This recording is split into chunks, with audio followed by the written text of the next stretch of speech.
1. Inheritance of silence. When my grandmother died, she left behind a house no one wanted to talk about and a box no one wanted to open. The house was hidden deep in a forgotten village, surrounded by dying trees and rust-colored soil. It had no street name, no number, just an old iron gate, chained shut with rusted wire and a crooked sign, in a language no one could read anymore. The box was wooden, black, bound in thick leather straps and sealed with red wax. It carried a smell of dust and dried blood. No note, no instructions, just a name carved on the top. Labubu. I should have left it locked, buried, burned. But curiosity is louder than caution, and my hands were already trembling as I broke the wax and opened the lid. Inside was a doll, about 8 inches tall. It had coarse black fur, long rabbit-like ears, a jagged stitched smile, and tiny eyes that looked too wet to be glass. Its fingers were jointed, almost like bone. Its body was warm. The room went cold. My nose bled. Somewhere in the distance, a mirror cracked on its own. That night, I dreamed of a boy with no skin laughing in the corner of my room, holding the doll by its ears. "You opened it," he said. "Now it opens you." 2. Rule of threes. The first day, I found my cat dead under the kitchen sink, twisted backwards, eyes sucked in. Paw prints made of soot led to the base of my bed. The second day, I found my closet rearranged. Not messy, deliberately ordered. My childhood photos were removed from their frames and replaced with hand-drawn sketches of the doll. In every picture, the doll was closer to the foreground. In some, its eyes had moved. The third day, I woke up with dirt in my mouth. My shoes were muddy.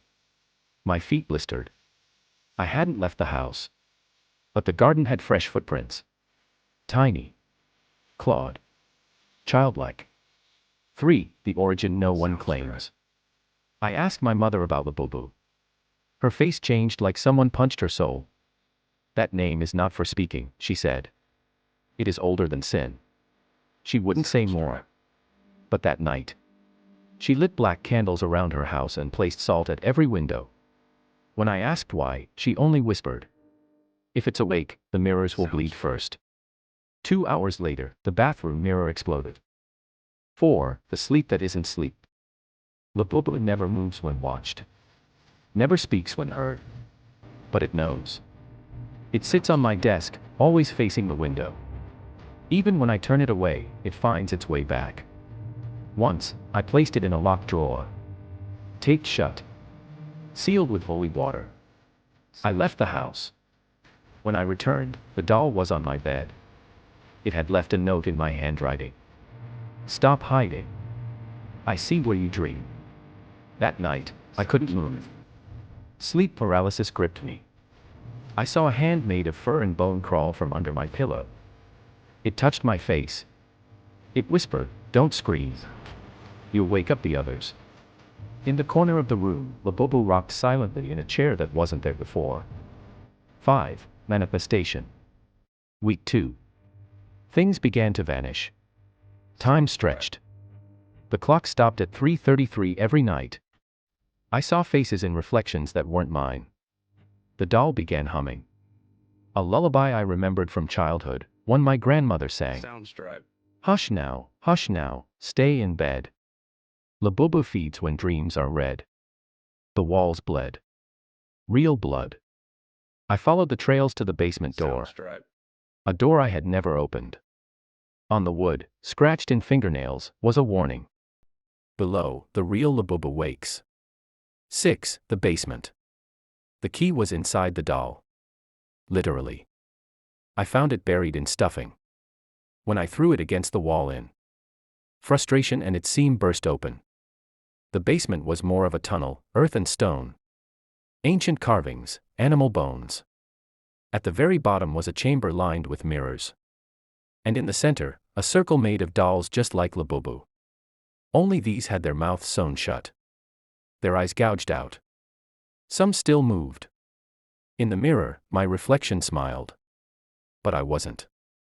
It whispered, "We are Labubu. You were never alone."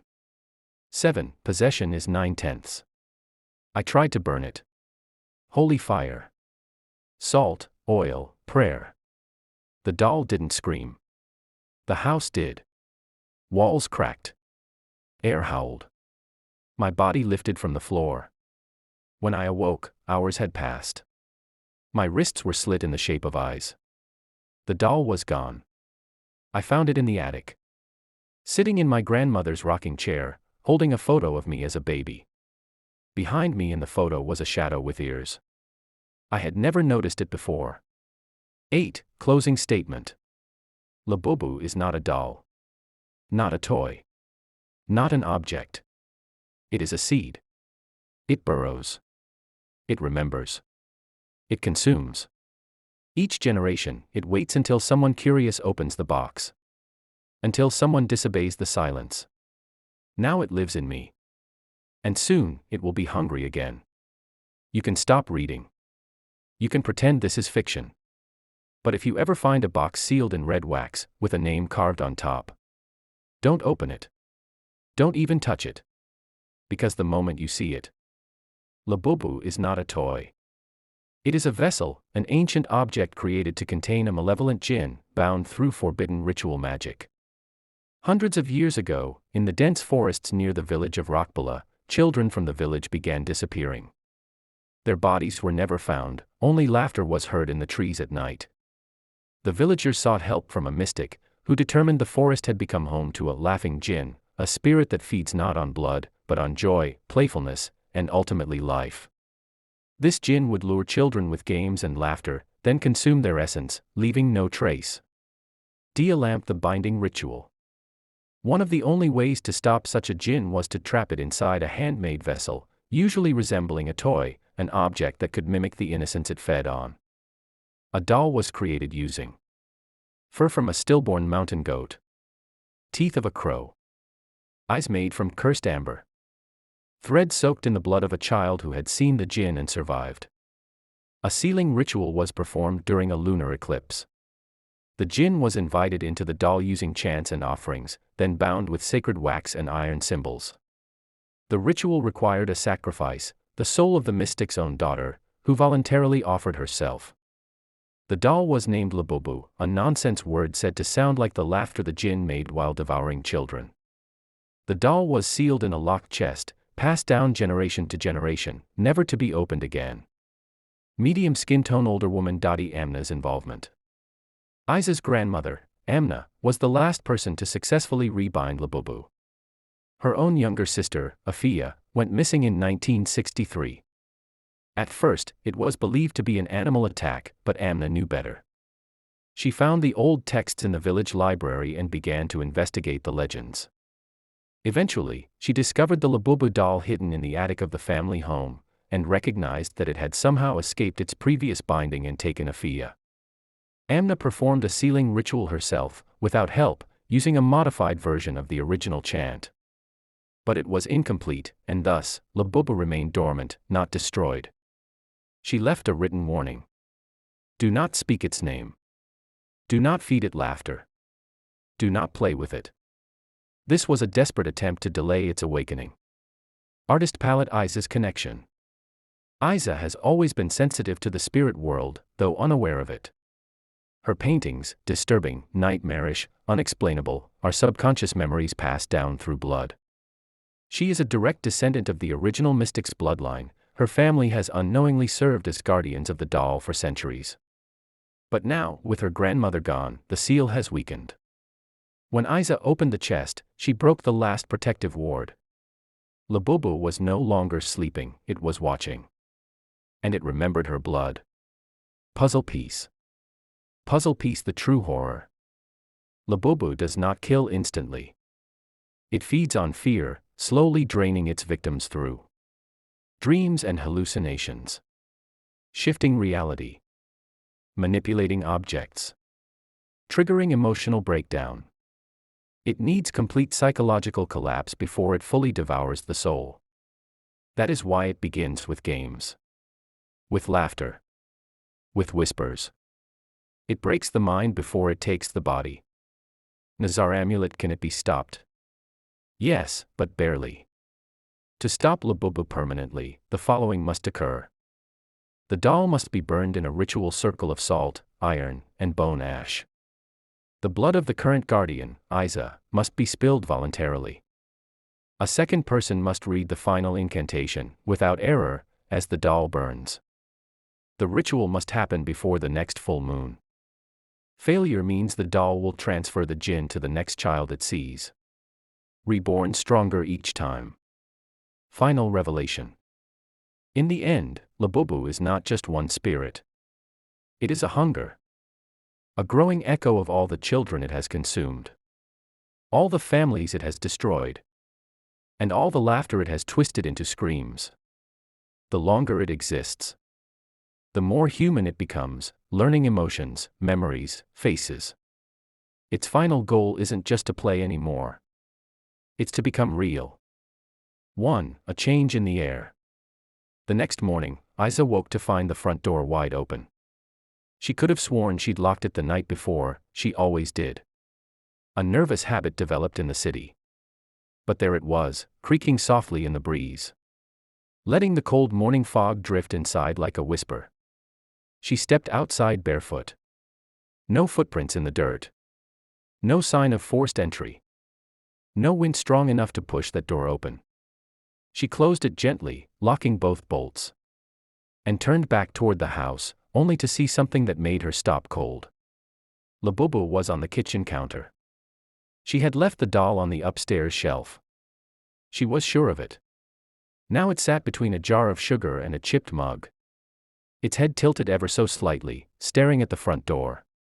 Like it had been watching her. 2. Missing time. Isa didn't want to believe she was losing her mind. But she couldn't remember the last hour. One moment she had been making tea. Then she was standing in the bathroom with no memory of walking there. The kettle still whistling in the kitchen. She splashed cold water on her face, heart pounding. This wasn't sleep deprivation. This was something else. She began to write things down. Timelines. Tasks. Locations of objects. Every move she made, she recorded. At the top of the page she wrote, "If I forget something, it's not me." 3. The second photograph. Later that day, she found another photograph. It had slipped between two books on the shelf, or maybe had been placed there. In the photo, Isa was around 7 years old. Standing with Dottie Amna in front of a well. But next to her was the same mysterious little girl again, same eyes, same long braid. She flipped the photo over. In faint pencil. Afia, 1963. Her heart skipped. This was the girl who went missing. This was Dottie's sister, the one no one spoke about. But how was she in a picture with Isa, decades later? 4. The laughing in the walls. That night, the laughter came again, louder this time. Not just giggling. Playing. Hide and seek. Counting. Tiny feet pattering. Isa stood in the hallway outside her room, frozen. As she heard a voice whisper from the attic. "Found you." She didn't go up. She didn't sleep. She sat in the corner of her bedroom with the lights on. Clutching a rusted kitchen knife. Every so often, she looked toward the shelf. Labubu wasn't there. 5. Zaid. The next morning, she left the house. She needed answers, anything to hold on to. At the village schoolhouse, she found Zaid, a literature teacher in his late 20s. Calm eyes, careful speech, the kind of man who spoke in footnotes. He remembered Dottie Amna. She used to bring strange books from the old shrine, he said. Folk magic, mythology. Most people avoided her. Said she talked to the trees. Isa told him about the doll. To her surprise, he didn't laugh. He didn't question. Instead, he nodded slowly. My older brother disappeared in 2003. From that same house. Isa stared. Wait, what? Zaid's voice trembled. I was 5. He was 10. He said a doll was talking to him. No one believed him. He paused. Until the night he vanished. 6. The paintings multiply. Back home, Isa tried to focus on painting. She thought she could use the fear, channel it into something artistic. But her body moved on its own. Without realizing it, she had painted 6 portraits. Each one featured a child, mouth sewn shut, eyes wide in terror, and behind them, Labubu, its grin growing larger in every frame. The final portrait showed herself, asleep in her bed. Labubu was standing on her chest. 7. Night of the scratching. That night, it escalated. At exactly 2:13 a.m., Isa woke to scratching. Not from the door. From inside the walls. She turned on every light. The air was thick, heavy, as if the house were breathing. She stood in front of the attic ladder, holding her phone, recording everything. Just in case I disappear, she whispered to the camera. Then she climbed. The attic was ice cold. Her breath came out in mist. The iron chest was open. And Labubu was gone. Suddenly, the door slammed shut behind her. Darkness. Then the voice. Let's play, Isa. 8. A shadow in the mirror. In a panic, she turned on her flashlight and spun around. Nothing. But behind her, in the old, dusty mirror leaning against the attic wall, she saw a child's shadow. Not hers. It was smiling. She turned. Nothing there. In the mirror, the shadow now stood closer. She screamed and hurled the phone at the mirror, shattering it. The attic door creaked open behind her. But no one was there. She rushed downstairs. Labubu was on her bed, its hand outstretched, holding her phone. The final realization. That night, Isa looked through her grandmother's journal again. One passage was underlined heavily. When you hear its voice, it is already inside. It mimics love. It mimics family. It wants to be remembered, because remembering is an invitation. She understood now. Every painting. Every dream. Every missing memory. Labubu had been inside her since the first night. 1. Into the woods. The path behind the village was barely a trail. Just cracked earth and tangled roots. Beneath towering pine trees. The forest felt ancient. Not dead, but waiting. Isa walked with Zaid beside her. He had brought a satchel filled with old maps, matchsticks, and a printed copy of her grandmother's sealed journal pages. The air was heavy. The farther they went, the quieter everything became. No birds. No breeze. Even the trees leaned inward, as if watching. This is it, Zaid said finally. A broken stone arch marked the entrance to a clearing, hidden beneath layers of moss and thyme. At its center, a collapsed stone structure, part shrine, part ruin. Carved into the stone was the same spiral symbol Isa had seen on the iron chest. The seal. 2. The forgotten language.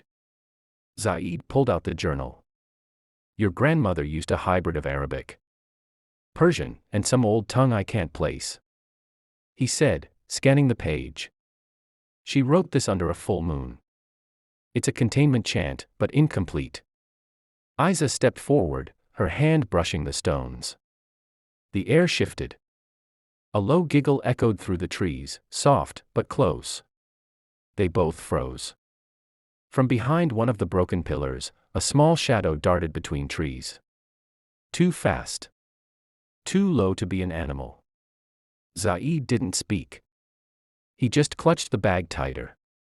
3. The doll's game. Back home, Isa found her bed sheets twisted into the shape of a noose. Her closet door was open. Inside, painted on the wall in red. Do you remember her yet? On the floor lay a small braid of black hair, tied with a red ribbon. Isa fell to her knees, trembling. It was the same ribbon from the girl in the photo, Afia. Labubu wasn't just haunting her. It was rebuilding her. Memory by memory. Piece by piece. It didn't want to kill Isa. It wanted to be her. 4. The dream that wasn't a dream. That night, Isa awoke outside. She was in the garden. Barefoot. In her nightgown. Her hands were muddy. Something sharp was under her nails. She turned and screamed. There was a hole in the ground. Freshly dug. Inside lay her own portrait, half burnt. Next to it, a child's sandal and a broken mirror. Labubu sat at the edge of the hole, smiling. "You're almost ready," it whispered. Then the dream ended. Or so she thought. Because when she awoke in her bed, her feet were muddy. And her fingernails were bloody. 5. Possession begins. Zaid returned the next day with translations from the shrine inscriptions. He looked pale. "There's a word I kept seeing," he said, handing her a note. "Barzak." "It means a space between life and death," he said. "A spiritual veil." "Labubu isn't just a jinn," he continued.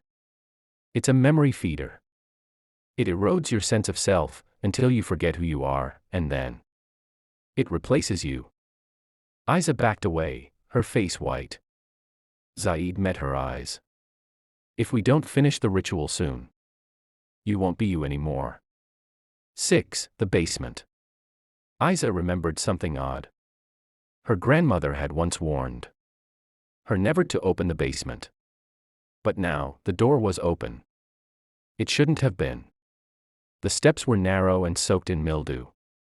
At the bottom, jars of strange roots, bones, melted candles. And a child's mobile, the kind that spins over a crib. In the center of the floor, drawn in chalk, was a binding circle, and within it, ashes. A note lay beside it, in Amna's writing. "If it escapes again, return it here. But this time, you must sacrifice a piece of yourself." 7. The mirror ritual. Zaid found the original version of the sealing chant in a library's banned section. It required 2 things. A mirror once used by the victim. Blood from the current host. Isa brought the shattered mirror from the attic. She lit candles in a circle. Repeated the chant in the mirror's reflection. And sliced her palm with a silver knife. At first, nothing. Then the mirror began to boil, like water. In the reflection, Labubu appeared. But it wasn't just Labubu. It was a patchwork of children's faces, dozens of them, their eyes hollow. Their mouths stretched into endless, stitched grins. Then Isa saw herself in the back of the crowd, expressionless, smiling. 8. The breach. The ritual was interrupted. A loud crash upstairs. Zaid ran to check. Isa was left alone, trapped in the candle circle. Suddenly, the mirror shattered, shards flying outward, one slicing her cheek. From the hallway, footsteps. Not Zaid's. Something heavier. Slower. Then the voice again. "You opened the door. Now it's your turn to hide." Labubu walked into view, full-sized now.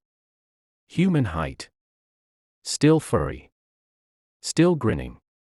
But its eyes were Isa's. 9. Zaid's secret.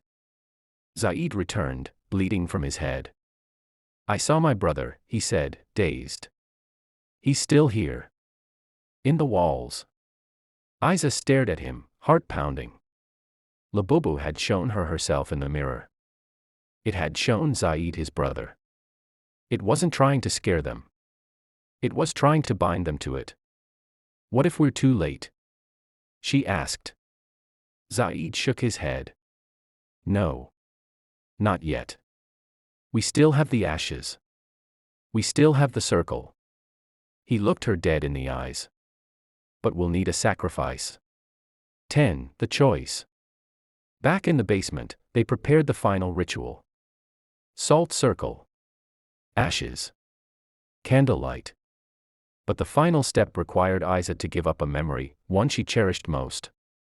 Only a living memory could seal a feeding jinn. Isa closed her eyes. She thought of her 5th birthday.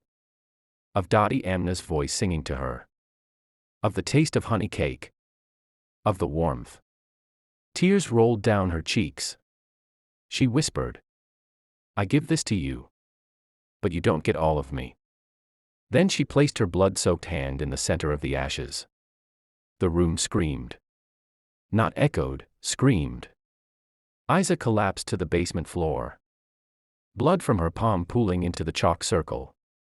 The ashes inside stirred. Smoke rose, slowly at first, and then shot upward like a serpent, circling the ceiling. Candles blew out in unison. The floor shook. A hiss filled the air. Then silence. Zaid grabbed her by the shoulders. Did it work? But Isa was frozen, staring into the darkness ahead.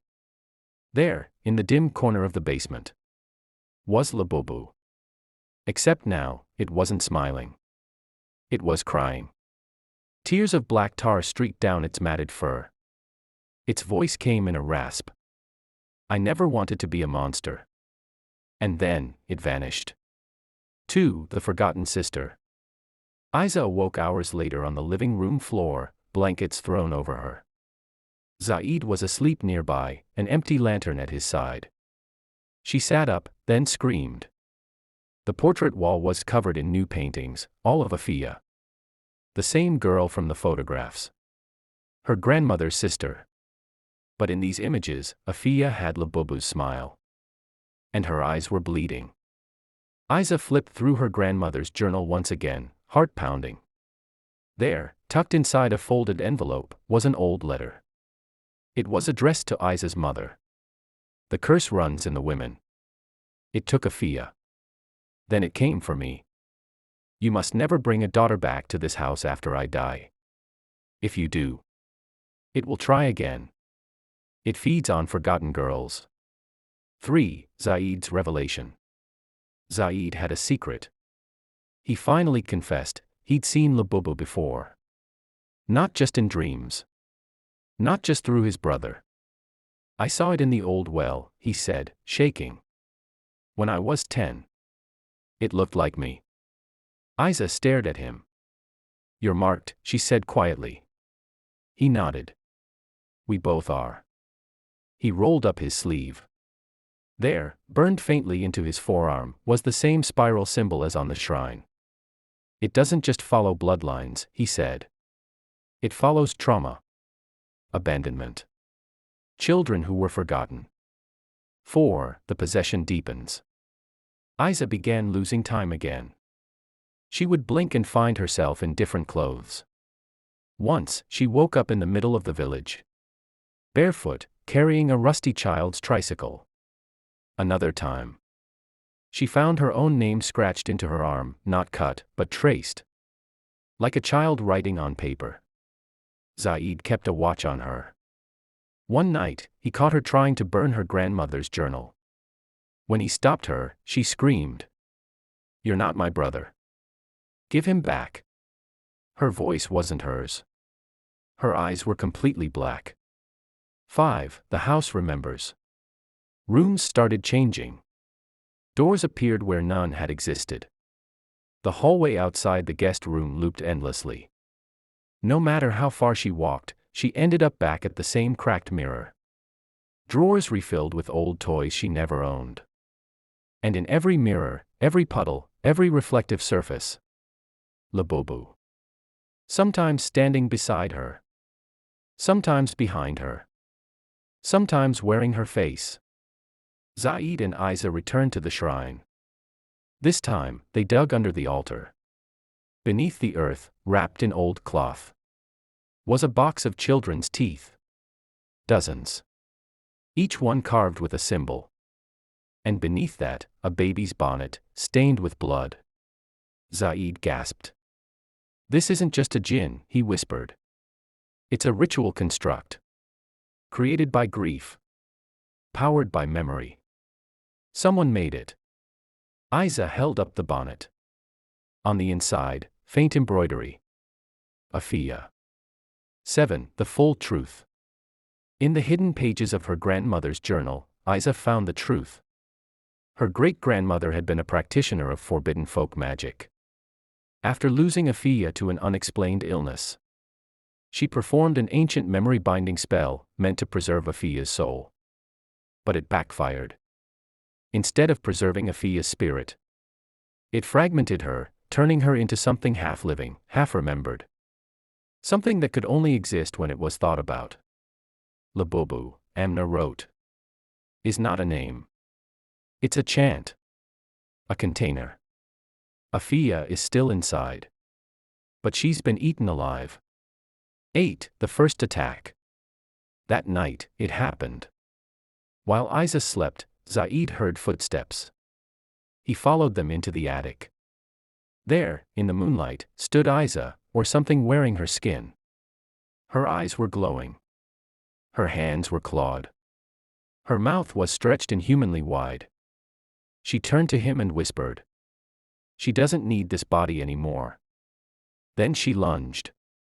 He barely escaped, falling down the stairs.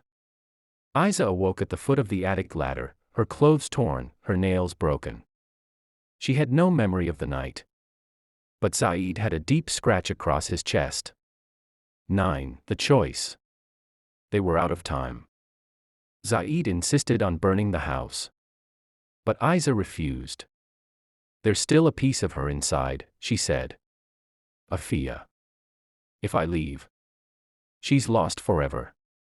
She opened her hand, revealing a final note from her grandmother. "If you wish to release her, you must go where it began. Enter the mirror. Before the next full moon. But beware, what you bring back may not be entirely her." 10. Preparing the descent. With just one night left before the full moon, they began preparing the mirror ritual of descent. An ancient rite allowing the living to cross into the realm of the forgotten. It required a mirror large enough to step through, ashes of the original host, which they had, the blood of a living descendant, Isa, and a memory anchor to return. Zaid placed a locket around Isa's neck. Inside, a photo of her and Amna, smiling by the river. "Remember who you are," he whispered. Isa nodded. Then she stepped into the circle. And into the mirror. End of Batch 4, 2, 500 words. Batch 4 ends with Isa descending into Labubu's domain, a place made of memory, loss, and forgotten childhood horrors. Batch 5, the final batch, will cover what lies inside the mirror world. The final confrontation with the truth of Afia. Labubu's last transformation. Isa's choice between freedom and sacrifice. Isa stepped through the mirror. It felt like stepping into water made of smoke, weightless but suffocating. The moment she crossed, the world behind her vanished. This place was not a reflection. It was a realm of memory. The sky above was the color of bruised skin. The trees were made of broken furniture. The ground beneath her was soft, like carpet soaked in water. In the distance, she heard laughter, not joyful, but mocking. And whispers. Hundreds of them. All speaking her name. Isa. Isa. Isa, remember us. 2. Children of the Forgotten. She walked forward and entered what looked like a nursery without walls. Floating cribs. Dolls missing eyes. Rocking horses rocking themselves. And around her, children. Dozens of them. Pale, silent, with black tears trailing down their cheeks. Each one was translucent, fading in and out like mist. They were not alive. But they were not dead either. "Who are you?" Isa asked. One little girl stepped forward. Her mouth did not move, but her voice filled the space. "We are the ones who were lost. Forgotten. Replaced." She pointed behind Isa. Isa turned, and saw herself. A small child version, standing quietly, holding a burned teddy bear. 3. The Labyrinth of Glass. Isa ran. The landscape twisted with every step. Walls of mirrors rose around her. Each mirror showed a different version of her life. In one, she had never met Zaid. In another, her grandmother was still alive. In one, she was the one dying in the crib, not Afia. Each reflection tried to pull her in, offering comfort and false peace. But she pressed forward. Her locket burned against her chest, reminding her. Remember who you are. 4. The true face of Labubu. She reached the center of the realm. A throne made of baby cribs and bones stood beneath a sky that wept black rain. Sitting atop it was Labubu. But it no longer looked like a toy. It was Afia. Grown, corrupted, stitched together by memory and grief. Her smile was split ear to ear. Her eyes were hollow, bleeding. Her hair floated like smoke. You came, she said in a voice layered with hundreds of whispers. I have waited so long. Isa stepped forward, shaking. You are not Labubu. You are my aunt. Afia tilted her head. I was. Now I am all the children who were promised love and left behind. I am the scream inside your memories. 5. The bargain. Afia stepped down from the throne. Around them, the forgotten children gathered. You came to save me, she said. But I do not want saving. I want to feel real. Forever. Isa shook her head. You are feeding off others. Taking lives. I can help you move on. Afia smiled wider. Then trade places with me. The children gasped. Give me your body, and I will let them go. Isa hesitated. The children stared at her, their eyes begging. You said you remembered me, Afia whispered. Prove it. Isa looked down at the locket. Inside was the photo of her and her grandmother, smiling. She kissed it, then threw it into the air. It shattered into 1,000 points of light. The mirror world trembled. Afia screamed. What have you done? Isa raised her arms. I gave the memory to them. Not you. The children absorbed the light. One by one, they began to glow. Their skin regained color. Their voices returned. They began to laugh. A real laugh. Afia fell to her knees. No. No. No. She began to shrink. Her form unraveled. I just wanted to be remembered. You are, Isa whispered. Now let go. 7. Return. The mirror cracked. Isa was pulled backward through a cyclone of memories. Voices. Screams. Lullabies. She landed on the wooden floor of the house, gasping. Zaid caught her. You are back, he said, eyes full of relief. She looked around. The house was quiet. Still. No laughter. No whispers.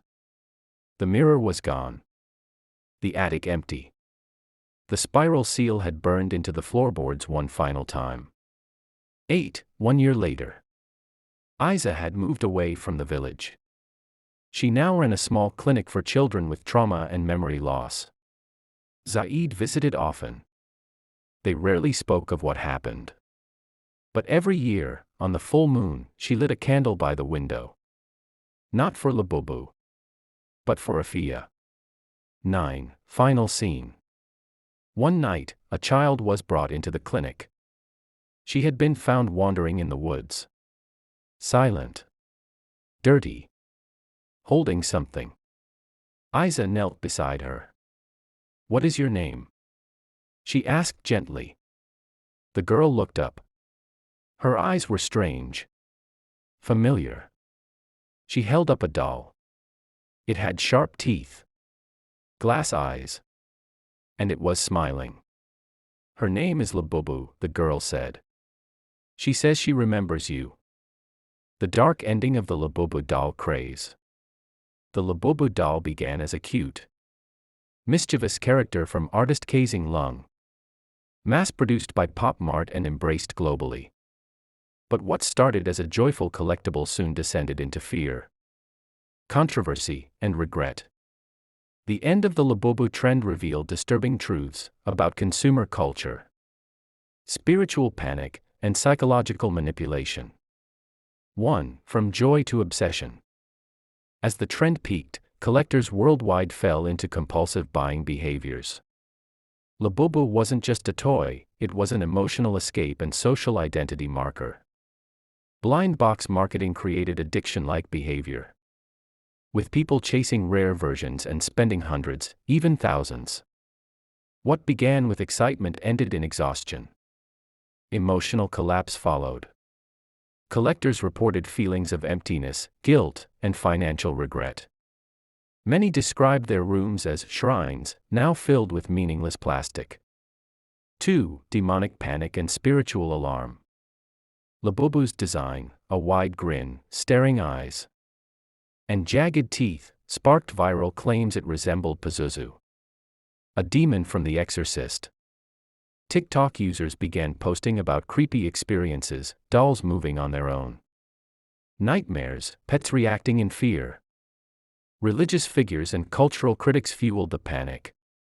Pakistani TV host Mishi Khan called the toy spiritually dangerous. Iraq's Kurdistan government banned it outright.